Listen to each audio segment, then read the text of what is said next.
Welcome to my English podcast. Learn, practice, and speak with confidence. Hi everyone, welcome back to my English podcast. I'm Nia, and I'm really glad you're here with us today. And I'm Max. Thanks for joining us again. Today's episode is very special.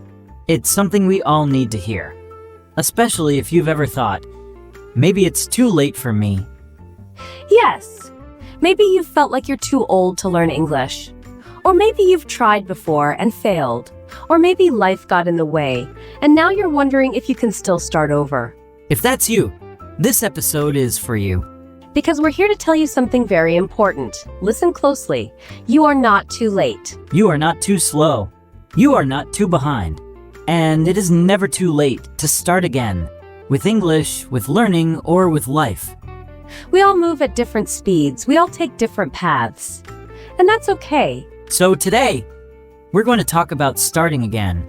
We'll explore why it's never too late to learn English, and how restarting something, even if it feels scary, can bring new hope and confidence. And to guide us through this, we have our wonderful expert back with us, Mrs. Tina. She's helped so many learners of all ages and all backgrounds, and she has some beautiful thoughts to share today. Welcome back, Mrs. Tina. We're so happy to have you here. Thank you, Max. Hi, Mia. And hello to everyone listening. I'm really glad we're talking about this today, because I've met so many students, wonderful, smart, kind people who believe they're too late.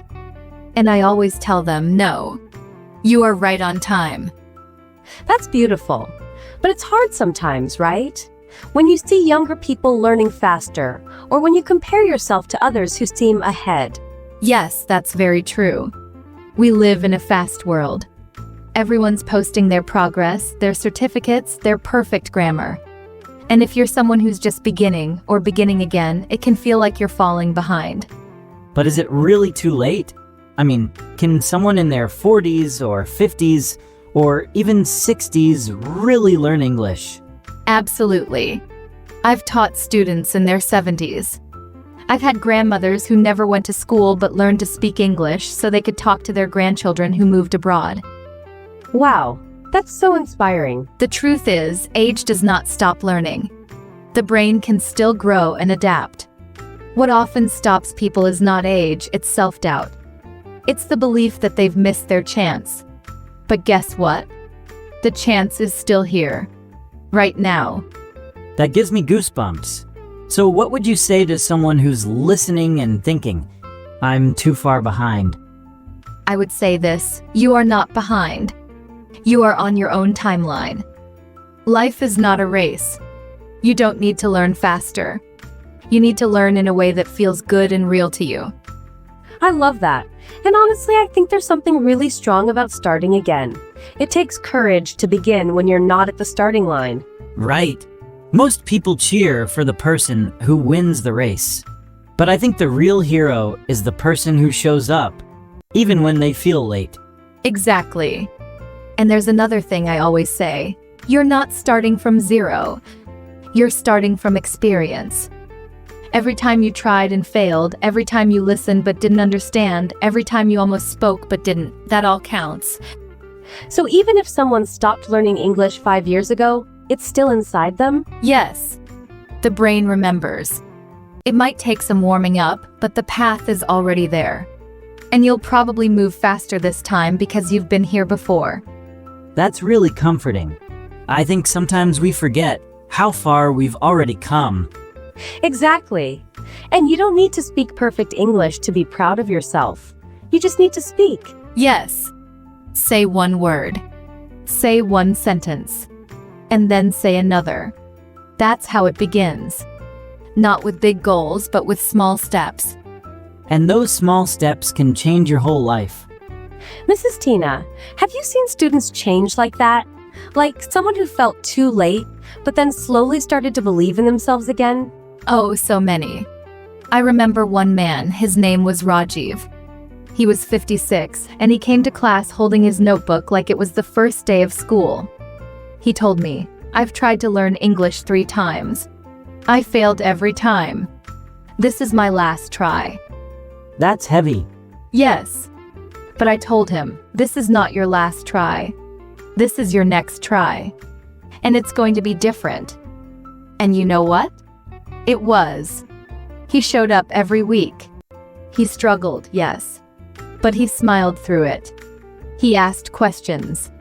He made friends. And after a few months, he gave a short speech in English at his daughter's wedding.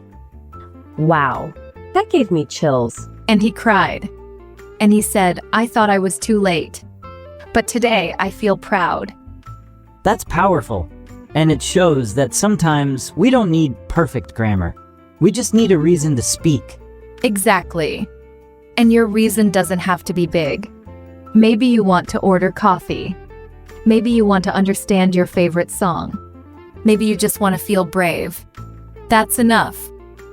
So many people think learning English is about exams or jobs. But sometimes it's about healing, about proving to yourself that you can still grow. That's so true. And we'll talk more about that in the next part.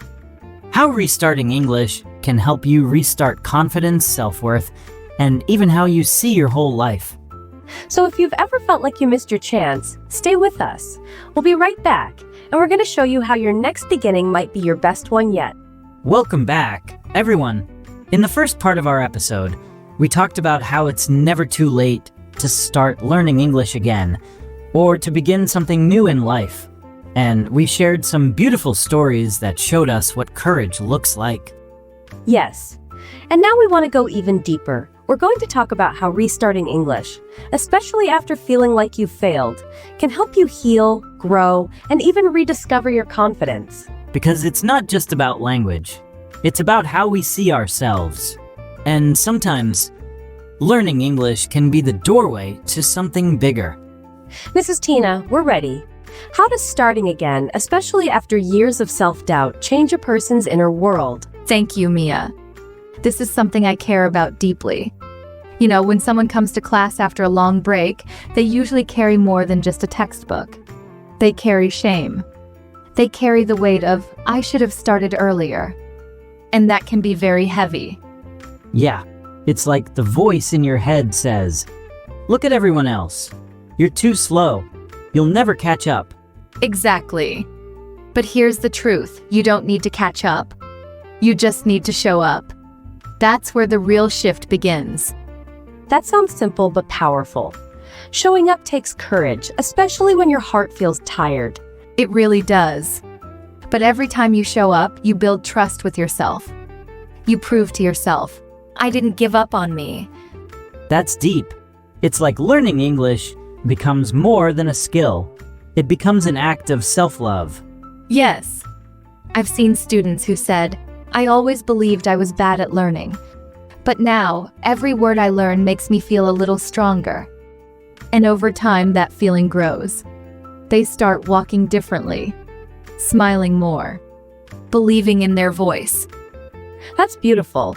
And it makes me think maybe it's not just about grammar or vocabulary. Maybe it's about saying to yourself, I matter. My voice matters. Yes, Mia. That's exactly it. Some people haven't been listened to in years. And when they start speaking English, even slowly, it's like they're learning how to speak up for themselves too. That really hits home. Sometimes language is the tool, but the real goal is self-expression. Right. And when you've spent years feeling invisible or not good enough, even a small win feels huge. Like writing a sentence, or introducing yourself, or understanding a movie without subtitles. Those wins matter. They build something inside you. Even if no one else sees it, you feel it. Yes. One of my students told me, when I started learning English again, I thought I was fixing a skill. But actually, I was fixing how I see myself. That touched me deeply. Wow, that's powerful. So English became the way back to self-worth. Yes. And here's the thing, when we restart something we once quit, we change our story. We're no longer the person who gave up. We become the person who came back. And that changes everything. It changes how we talk to ourselves. It changes what we believe is possible. So, Mrs. Tina, what advice do you give to someone who wants to start again, but feels afraid they'll fail again? I always say, start small, start kind, start now. Don't try to learn everything at once.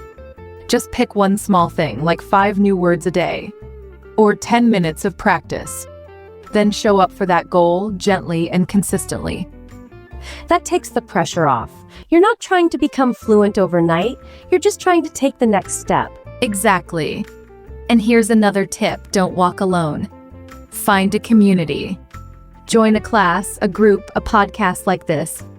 When you're surrounded by people who understand your journey, the fear gets smaller. Yeah, it helps to know I'm not the only one who struggles. And even better, you start celebrating together. You cheer for each other's progress. Yes, and that creates joy. And joy is a much better teacher than fear. So true. When you enjoy learning, you keep going. Yes. And one more thing I'll add: forgive your past self. If you quit learning before, it's okay. Maybe life was too busy. Maybe you weren't ready. That's not failure. That's just part of the story. That's such a good reminder. We're often so hard on ourselves. But maybe we were just doing the best we could at the time. So instead of saying, I'm behind, we can say, I'm back. Yes. And I'm back is a powerful sentence. It means you haven't given up on yourself. Mrs. Tina, thank you for this. I feel like I needed to hear that today, even outside of language. Life gives us so many chances to begin again. It really does. And every day you wake up, you have another chance to choose growth. One word at a time. So to everyone listening, if your English book has been sitting on the shelf for years, go dust it off. If you've been too shy to join that class, take the first step. And if you've been thinking, it's too late for me, remember, it's not. You're not too late. You're right on time. And in the final part of this episode, we'll talk about how to stay motivated, even when progress feels slow, and how to make this new start truly sustainable. So stick around, because the next part is all about building your future, step by gentle step. Welcome back. So far in this episode, we've reminded ourselves, and hopefully you too, that it's never too late to begin again, with English or with life. And now, in this final part, we want to talk about something really important: how to keep going. Because starting again is beautiful, but what happens when motivation fades? What happens when progress feels slow or invisible? I think many people begin with hope, but after a few days or weeks, they feel stuck. They don't see big results, and they start asking, what's the point? So that's what we're going to explore now. How to stay motivated even when things get hard, and how to build a routine that helps you keep moving forward, even in small steps. Mrs. Tina, help us out. Why does motivation disappear so quickly, even when we're excited at the beginning? Great question, Mia. It's because most people rely only on feeling motivated. And feelings change. One day you feel strong. The next day you feel tired. So if your learning depends only on emotion, it won't last long. That's so true. I've had days where I was ready to study all night, and others where I didn't even want to look at a book. Exactly. That's why I teach my students to build habits instead of waiting for motivation. Habits don't need to feel exciting. They just need to be simple and consistent. So how can someone create a habit with English? Start small. Choose something easy, something you can do even on a bad day. For example, listening to one English song, reading one short paragraph, or speaking one sentence out loud. That's it. Do it every day. Just one sentence. Yes. One sentence a day is better than studying for 3 hours once a month. Small actions add up. They create rhythm. And rhythm leads to growth. That's so comforting. It means we don't have to do big things to make progress. We just need to keep going. Yes. And another key is to track your progress. Write down what you learned. Celebrate small wins.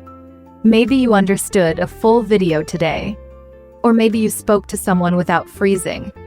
That matters. We often wait for big results before we feel proud, but maybe the small steps are even more important. They are. Because those small steps are what keep you walking. And here's something else. Be kind to yourself on the slow days. What do you mean? There will be days when you forget words, or make the same mistake again, or feel like you're not improving. That's okay. Learning is not a straight line, it goes up and down. Don't give up just because it's a down day. That makes me think of a mountain hike. Sometimes the road gets steep, sometimes it feels flat, but as long as you keep walking, you're still climbing. Exactly. The goal is not to go fast. The goal is not to be perfect. The goal is to keep going. And I think we forget how much we're growing, even when it doesn't look like it. Like, maybe your grammar still feels weak, but your confidence is stronger. Or maybe you still pause when you speak, but your fear is smaller. Yes, those changes are real. They just happen quietly.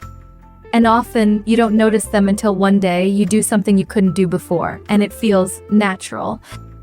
Like understanding a joke in English, or replying without translating in your head. Or just feeling calm while speaking, even if it's not perfect. Yes. And that's when you realize you didn't just learn English. You became someone who speaks it. That gives me chills. Because it shows that learning English isn't just about grammar, it's about growth. So, for someone listening right now who's just about to start again, what's one thing they should tell themselves? They should say, I'm allowed to go slow. I'm allowed to mess up. I'm allowed to keep trying. And they should repeat that every single day. That's so healing. Just hearing those words makes me want to try something new. Me too. Because when you take the pressure off, learning becomes joyful again. Yes. And one last thing, surround yourself with voices that lift you. Podcasts, teachers, friends, even your own voice. Be your own cheerleader. Because the world is loud with doubt, but you can be louder with belief. That's the perfect message to end on. If you're listening right now, we want you to know we believe in you. You are not too late.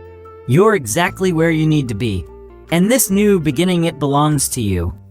So speak, even if your voice shakes. Learn, even if it feels slow. Start, even if you're scared. And come back to this podcast anytime you need a reminder that your journey matters. We're proud of you, not because you're perfect, but because you're showing up. And we'll be here every step of the way. Thanks for listening to my English podcast.